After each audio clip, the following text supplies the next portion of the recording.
ప్రియమైన వారలారా, ప్రభు అయిన యేసుక్రీస్తు పరిశుద్ధమైన నామములో మీకందరికీ నా ప్రేమ వందనములు. Jesus meets YouTube family, GPS Robinson ఫేస్బుక్లో కూడుకొని ఉన్న కుటుంబములన్నీ క్షేమమని నమ్ముచున్నాను. కొలతలేని దేవుని యొక్క మహాకృప మీ మీద ఉండునట్లుగా మీ కొరకు, మీ కుటుంబముల కొరకు, మీ సమస్త కార్యముల కొరకు ప్రార్థిస్తున్నాను. ప్రభు మిమ్మల్ని భద్రపరచునుగాక. ప్రభునందు సంతోషించుడి. పరిశుద్ధాత్మునితో అనుదినము ఈ క్లుప్త సందేశం, ఈ చిన్న ప్రసంగం మీ జీవితంలో ఈ దినమంతా నూతన బలమును అనుగ్రహిస్తుంది అనుటలో సందేహమే లేదు. ఈ సందేశము విన్న వెంటనే అనేకులు మీలో షేర్ చేస్తున్నారు, అనేకులకు మీ కామెంట్స్ పెడుతున్నారు. వాటిని విని మేము ప్రభువుని స్తుతిస్తున్నాము. ప్రభువుకు మహిమ కలుగునుగాక. ఇంకా ఏ గ్రూప్స్లో మీరు ఉన్నారో మర్చిపోకుండా ఆ గ్రూపులలోనికి వెళ్ళేటప్పుడు చూడండి.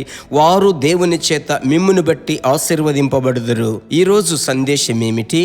రోమీయులకు వ్రాసిన పత్రిక 5వ అధ్యాయం 5వ వచనం. ఎందుకనగా ఈ నిరీక్షణ మనలను సిగ్గుపరచదు. మనకు అనుగ్రహింపబడిన పరిశుద్ధాత్మ ద్వారా దేవుని ప్రేమ మన హృదయములలో కుమ్మరింపబడి ఉన్నది. పరిశుద్ధాత్ముని గూర్చి మనము అనుదినము ధ్యానిస్తున్నాం, చదువుకుంటున్నాం. ఆ పరిశుద్ధాత్ముడే కదా మనలను నడిపిస్తున్నాడు. అనుదినము ఆయన స్వరమును వింటున్నాం.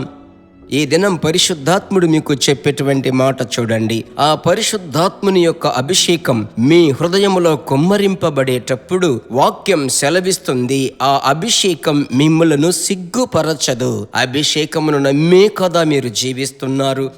నాకు డబ్బు ఎక్కువగా లేదు, జ్ఞానము లేదు, చదువు లేదు, తలాంతులు లేదు, అయితే నేను అభిషేకం పొంది ఉన్నాను. ఆ ఆయుధము అనునది మిమ్మలను చివరి వరకు భరిస్తుంది, మిమ్మల్ని సిగ్గుపరచకుండా నడిపిస్తుంది. కనుకనే ప్రభువునందు ధైర్యంగా ఉండండి. ఆ అభిషేకం నన్ను సిగ్గుపరచదు. మనుషుల ఎదుట తలదించుకొని ఈ లోకములో పలు ప్రాంతములలో బంధువుల ఎదుట, రక్త సంబంధికుల ఎదుట, ఇంకా విశ్వాసుల ఎదుట ఒక సందర్భములో మీరు తలదించుకున్నారా? ఈరోజు ప్రభు మీకు ఇచ్చేటువంటి మాట, ఆ అభిషేకం మిమ్మలను సిగ్గుపరచదు, ఆ నిరీక్షణ మిమ్మలను సిగ్గుపరచదు. అదేంటది? పరిశుద్ధాత్మ ద్వారా మీలో కుమ్మరింపబడిన పరిశుద్ధాత్మ, ఆ ప్రేమ, దేవుని ప్రేమ. కనుక గతకాలపు సిగ్గు పరిస్థితులను, గతకాలపు కృంగిపోయిన పరిస్థితులను మీరు త్రోసివేయండి.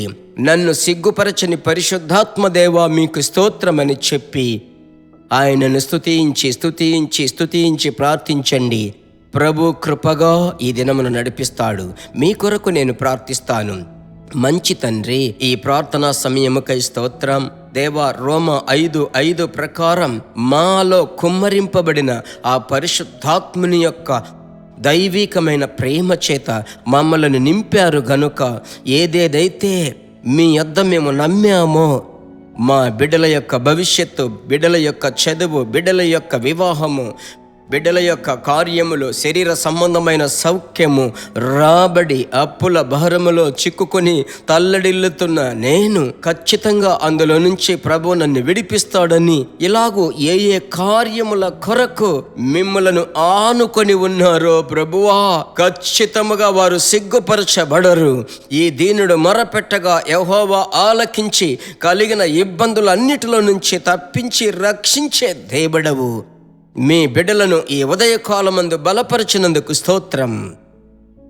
మీ పరిశుద్ధ నామం మహిమపరచబడాలి. అద్భుతములను తీసుకుని వచ్చే ఆ దేవుని యొక్క హస్తానికి మీ బిడ్డలను అప్పగించితినయ్యా. ఆశ్చర్యమైన కార్యములు చేయబోతున్నారయ్యా. మీకు స్తోత్రం. యేసు నామములో తండ్రి, ఆమెన్. Praise God. ప్రభు దయాళుడు. ప్రభునందు సంతోషంగా ఉండండి. ఇందును బట్టి దేవుని రాజ్యం మిమ్మును బట్టి ఒక గొప్ప సంతోషం దేవుడిస్తాడు. God bless you. దేవుని బిడ్డలారా, ఈ వర్తమానము మీకు మిక్కిలి ఆశీర్వాదకరముగా ఉందని మేము నమ్ముచున్నాము. ఇంకనూ మా వర్తమానములను విని ప్రభువులు ఆశీర్వదింపబడుటకు జీసస్ మీట్స్ మినిస్ట్రీస్ అను మా యూట్యూబ్ ఛానల్ ను సబ్స్క్రైబ్ చేయండి. మరియు మా ప్రార్థన సహాయముకై మీరు సంప్రదించవలసిన మా ఫోన్ నెంబర్ 9842528236 మరియు 7299546363. Email gpsrobinson@hotmail.com. ప్రభు మిమ్మును ఆశీర్వదించునుగాక.